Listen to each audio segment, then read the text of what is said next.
एक बार की बात है, एक राज्य में एक राजा राज्य करता था। राजा बहुत ही अच्छा था, उसकी प्रजा उससे बहुत खुश थी। राजा बाकी राजाओं की तरह तलवारबाजी और घुड़सवारी में तो माहिर था ही, लेकिन उसके पास एक अनोखा हुनर था, कालीन बुनने का। वह कालीन बहुत ही कमाल का बुनता था।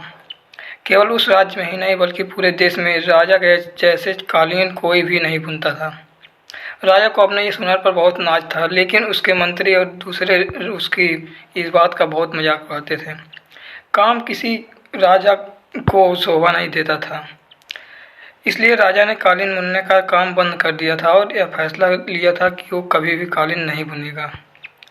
एक दिन जब राजा अपने सैनिकों के साथ जंगल में शिकार के लिए गया था, तब वो गलती से सैनिकों से अलग हो गया और राजा को जंगल के अकेले देखकर डाकुओं ने उसे पकड़ लिया। डाकुओं के पकड़ने के बाद वह राजा बहुत ही दुखी हो गया। राजा की तलाशी लेने पर उन्हें कुछ खास नहीं मिला, जिसके कारण उन्होंने राजा को मारने का निर्णय लिया। उनकी बात को सुनकर राजा ने बहुत उससे कहा, तुम लोग मुझे थोड़ा समय दो और चाहे कालीन बुनने का सामान दो। मैं तुम्हारे लिए एक अनोखी कालीन बुन सकता हूँ, जिससे खुश होकर तुम्हें राज्य के राजा को भेज सकते हो, जिससे वो बदले में तुम्हें बहुत सा इनाम देंगे।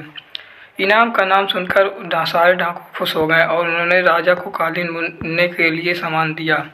राजा ने उनके लिए कुछ कालीन बनाकर तैयार कर दिया, जिससे कुछ डाकू राजा के महल में पहुंच गए कालीन को बेचने के लिए। जैसे ही उन्होंने कालीन राजा के मंत्री और रानी को दिखाई, वो समझ गए कि राजा ने इन्हें के पास है। उन्होंने उन डाकुओं को पकड़ लिया और राजा का ठिकाने का पता लगा लिया। कुछ सिपाही गए और राजा को आज़ाद करा दिया। राजा की जान बच गई। राजा बहुत खुश हुआ। उसने सोचा कि जिस हुनर को वो बेकार समझता था, आज उसी की वजह से उसकी जान बची है।